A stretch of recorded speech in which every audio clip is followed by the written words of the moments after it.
E aí, povo de Deus, tudo bom com vocês? Bom, em primeiro lugar, eu quero desejar a vocês uma feliz Páscoa, que vocês tenham uma Páscoa muito abençoada, que vocês passem o final de semana bem felizes, com muita prosperidade e muita alegria na alma, no coração de vocês. Muita saúde também, tá?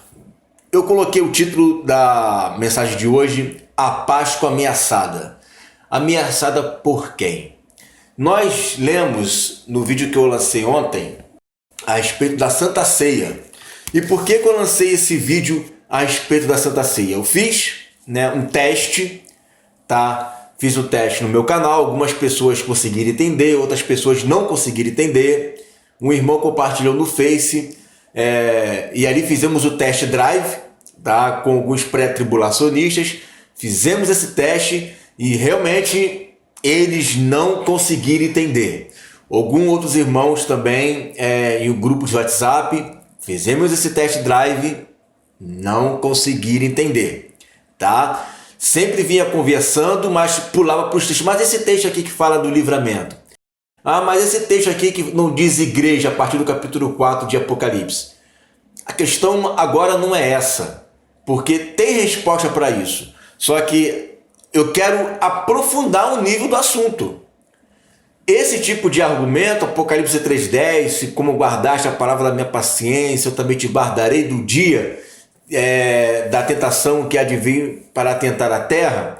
Isso aí é o nível básico da conversa. Eu estou aprofundando mais o assunto, tá? Então, quando a gente aprofunda mais o assunto, eleva mais o assunto, a gente vai ver que o buraco é mais embaixo. Então ontem eu falei sobre a Santa Ceia, que muitos falaram, o que importa a Santa Ceia? Isso daí não tem muita significância. Tem sim, tá? E vamos ler aqui, 1 Coríntios capítulo 11, a partir do versículo 25 diz assim: semelhantemente, também depois de cear, tomou o cálice, dizendo: este cálice é o Novo Testamento. No meu sangue, fazei isso todas as vezes que beberdes em memória de mim. Então a Santa Ceia, ela simboliza o Novo Testamento, uma nova aliança, e foi isso mesmo que Jesus falou lá na última ceia dele, que ele diz que esse corpo que está sendo partido, representava a nova aliança. Então, se fala de uma nova aliança, existia uma antiga aliança. E eu quero ler com vocês aqui o texto de Hebreus, no capítulo 9, a partir do versículo 15, diz assim: e por isso é mediador de um novo testamento, para que, intervindo a morte, para a remissão das transgressões que havia debaixo do primeiro testamento, os chamados recebam a promessa da herança, porque onde há testamento, necessário é que intervenha a morte do testador. Então, o que é a Páscoa? O que é a Santa Ceia? Nada mais é do que a celebração, a memória e a internalização do pão, do vinho, do corpo de Cristo, celebrando esse Novo Testamento que traz junto com ele um novo nascimento. O Antigo Testamento, o que ele trazia? Ele trazia a lei escrita em tábuas de pedra. Hebreus capítulo 8, versículo 10 diz: porque este é o concerto que, depois daqueles dias, farei com a casa de Israel, diz o Senhor. Porém as minhas leis no seu entendimento e em seu coração as escreverei, e eu lhe serei por Deus, e eles me serão por povo. Então, o Novo Testamento, ele traz essa característica de quê? De que agora eu, ao receber Jesus como meu Salvador, eu recebo o Espírito Santo, eu nasço de novo, faço parte do corpo de Cristo. Por isso sou chamado de templo, igreja e noiva. Fora isso, não é Novo Testamento. Agora, por que eu trouxe esses assuntos em baile? Porque No entendimento do pré-tribulacionista, quando a igreja sobe, toda a salvação, ela não vai depender mais disso daqui. Ela não vai depender mais desta aliança que Jesus fez por intermédio da morte do testador. Como é que vai ser a salvação? Vai ser pela fé, mediante ao derramamento de sangue. Vai ser mediante aos moldes do Antigo Testamento. O Espírito Santo agia, mas não age dentro do crente. Não age dentro daquele que tem fé. Age por fora, regenera por fora, que é até estranho, né? Como era nos moldes do Antigo Testamento. Vai trabalhar, vai ter pessoas pregando, vai estar lá os 144 mil pregando e tudo mais, mas como não vai ter igreja, porque a igreja vai estar no céu, vai ser um tipo de salvação nos moldes do Antigo Testamento e da Velha Aliança. O que isso significa? Significa que simplesmente aquela aliança que Deus fez por intermédio de morte, ela vai se acabar. E a salvação vai ser mediante a velha aliança já caducada. Esse é o perigo, esse é o problema. A questão não é apenas de dizer, Jesus volta antes, Jesus volta depois. E esses textos aqui que fala, né, te livrarei do dia da tentação. Um foi deixado e outro foi levado. A questão o buraco é muito mais embaixo. A questão não é apenas isso. A questão é que quando você fala que a igreja sobe e os que ficam aqui na terra, eles são salvos por um tipo de salvação diferente de que está proposto no Novo Testamento mediante a Nova Aliança, praticamente você está pegando a morte do testador e está jogando isso fora. Para que adianta a morte do testador então, se a salvação agora é de uma maneira diferente aos moldes do antigo? Por isso eu fiz aquela pergunta da Santa Ceia, porque a Santa Ceia, e até eles nem sabem responder se vai tomar ou não, a Santa Ceia representa justamente isso, representa que eles também fazem parte do corpo de Cristo. Se fazem parte do corpo de Cristo é a igreja, e se a igreja é noiva.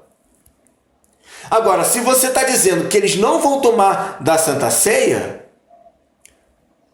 aí a salvação é mediante apenas uma confissão de fé, pelo derramamento de sangue que vai testificar que você creu em Jesus.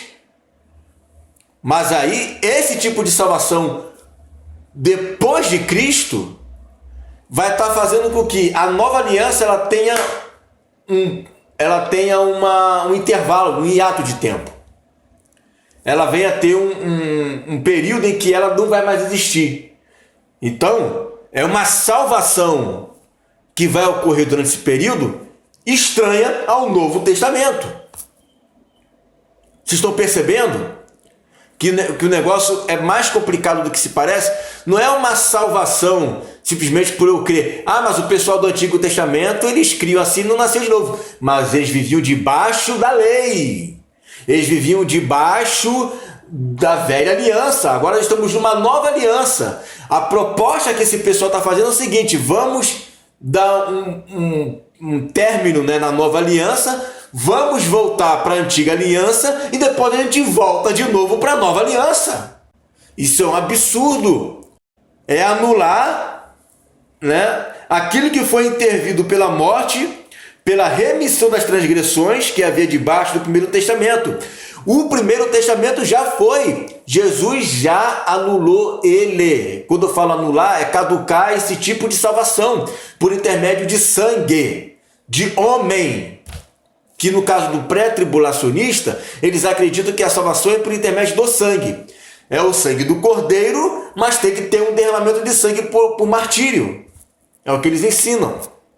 Eu sei que eles dizem que não é o martírio que salva, mas o martírio vai testificar a fé.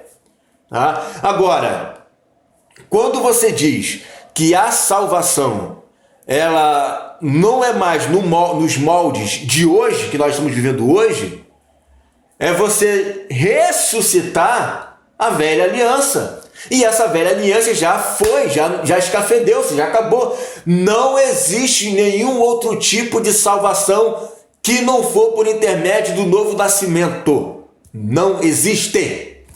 Dizer que existe um outro tipo de salvação, né, que não seja por intermédio do Novo Testamento, dessa nova aliança, e isso eu falo para aqueles que fazem parte da igreja, certo?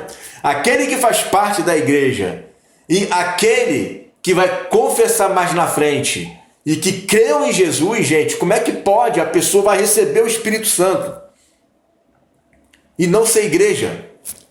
Isso não existe em todo o Novo Testamento. Isso não existe.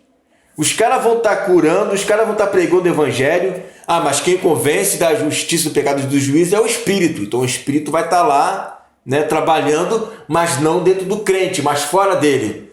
O que é isso senão o Antigo Testamento? O que é isso senão anular? Aí está anulando o Novo Testamento. Está pegando aquilo que não aperfeiçoa, que Hebreus fala que há necessidade de tirar o velho e colocar o novo. Está pegando o velho e colocando de novo novamente. No período em que Jesus já morreu e ressuscitou. Então esse é o perigo. O perigo de anular, né, a Páscoa, anular a Santa Ceia, anular a remissão feito mediante ao mediador desse Novo Testamento, processo esse feito por morte de cruz, vai anular tudo isso por causa de uma doutrina que não se encaixa em nada. Como eu tenho que encaixar uma doutrina em alguma coisa, então para dizer que a igreja não vai estar aqui, eu vou ter que inventar alguma coisa, né? Mas para poder inventar, vai ter que desqualificar a morte de Jesus na cruz. Você está entendendo? Ah, e outra, mas só vai ficar aqui quem negou a Jesus. Ah, só vai ficar aqui quem negou a Jesus. Que beleza. E as pessoas que nascerem nesse período, né, vão nascer por quê? Qual o pecado que eles cometeram? Já nasceram nas mãos do anticristo. Já nasceram já no período da ira. E não foi por causa de pecado, é porque nasceu. O grande erro foi ter nascido nesse período. Não foi o pecado, né? Então tem muita coisa aí que precisa ser estudado. E eu vou falar mais coisas sobre isso. Então não se engane. Não se engane. Existe uma semelhança muito grande da doutrina pré-tribulacionista com a doutrina das Testemunhas de Jeová. Ah, você não sabia? Pois é, eu vou mostrar para vocês que a doutrina pré-tribulacionista se assemelha em um aspecto à doutrina das Testemunhas de Jeová. E o ensino é o mesmo. Eles ensinam a mesma coisa, nesse aspecto especificamente. Tá bom? No próximo vídeo eu vou falar sobre isso daí. Fica na paz e uma boa Páscoa para vocês.